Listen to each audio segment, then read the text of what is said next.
Good day mga ka-Wizard Moto! For today's video ay tatalakayan natin ang isang motor na may kapareho sa Yamaha Force 155. Ito ay ang Yamaha S-Max 155 na unang inilabas taong 2015 sa bansang Taiwan. Nagkaroon po ito ng diversification at yun na nga po yung Yamaha Force 155 na inilabas din sa kasunod na taong 2016, also sa bansang Taiwan. Mula noon hanggang ngayon, ang Yamaha S-Max ay isa sa pinakamabentang motor ng Yamaha, hindi lang sa bansang Taiwan, kundi pati na rin sa European country at Canada. Anyway, ang tawag pala nila sa motor na to sa Europe market ay Yamaha Majesty 155. Pag-usapan pa natin kung ano ang specs ng motor na to at iilan pa niyang mga features. Pero bago tayo magpatuloy, kung bago ka pa lang sa channel ko, ay huwag kalimutan na mag-subscribe.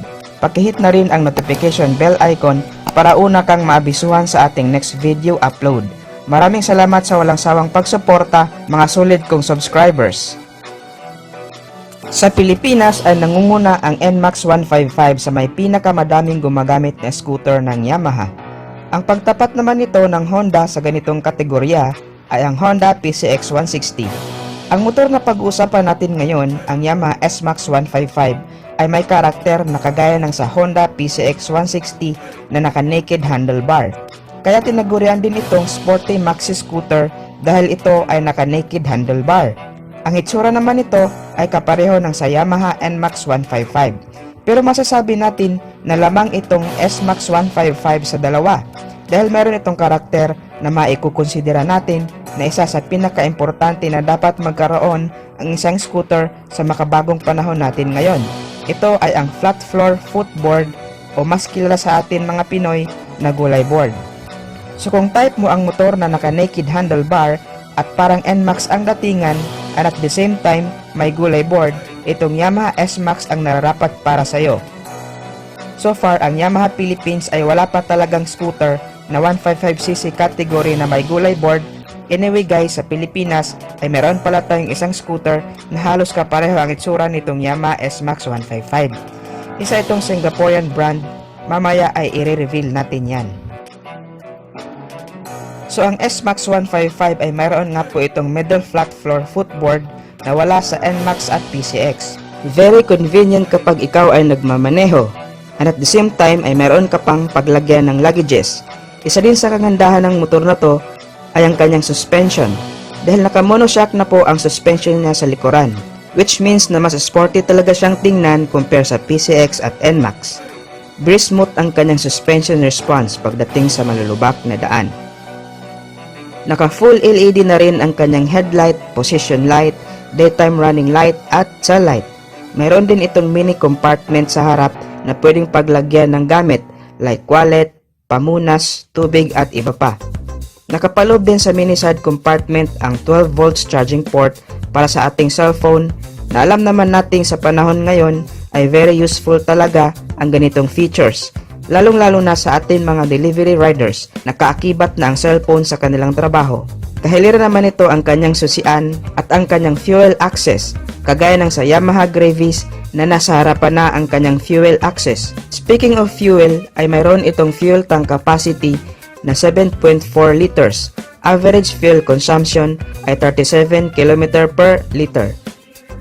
Pagdating naman sa underseat compartment ng motor na to, ay meron itong wide underseat compartment na kasya ang full face helmet at may extra space pa para lagyan ng jacket, gloves, documents at kung ano-ano pa. Meron din itong split type rear grab bar para hawakan ng ating pillion rider. When it comes naman sa kanyang braking system ay very updated na talaga dahil bukod sa naka-disc brake na ang kanyang harap at likod ay mayroon na din itong ABS o anti-lock braking system both sa harap at likod. Ipiprevent po nito ang pagka-lock ng brake kung may biglaang pagpreno na maaaring magresulta sa pagkadulas at pagkadisgrasya. Pero importante pa din ang iba yung pag-iingat sa pagmamaneho dahil hindi rin talaga 100% guaranteed na safe ka sa features na to.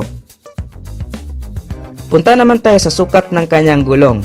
Meron itong 120 by 70 with 13 inch mag size sa harap, 130 by 70 with 13 inch mag size naman sa likod, all tubeless. Punta naman tayo sa pinaka-main ng motor na to, ang kanyang engine specs.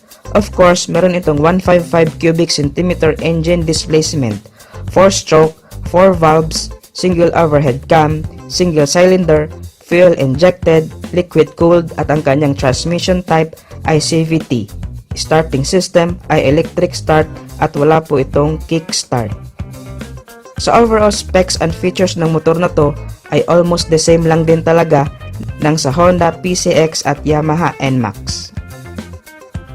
Ang price pala ng motor na to sa Taiwanese money ay nasa 105,600 Taiwanese dollar at kung direkta nating i-convert ito sa Philippine peso ay medyo mahal sa kadahilan ng masyadong mahal din ang tax sa Taiwan. At kung dadalhin nga ito sa Pilipinas ay maaring bababa pa ang price nito. Ang estimated natin dito based sa kanyang specs at features ay around 145,000 to 155,000 pesos. Hindi nating masyadong ilalayo ang price niya sa NMAX at PCX dahil halos pareho na rin sila ng scooter na to. So ngayon ay medyo malabo pa na mailabas ito sa Pilipinas, pero malay natin, kagaya ng nasabi ko sa iba kong video ay napaka-unpredictable ng Yamaha Philippines.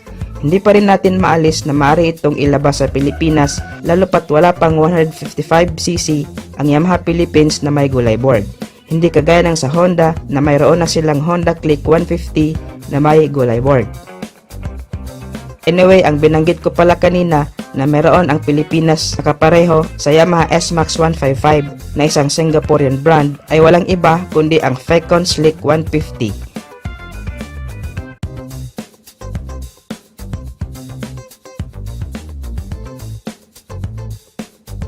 So hanggang dito na lang muna tayo mga ka-Wizard Moto. Thanks for watching. Ride safe and God bless.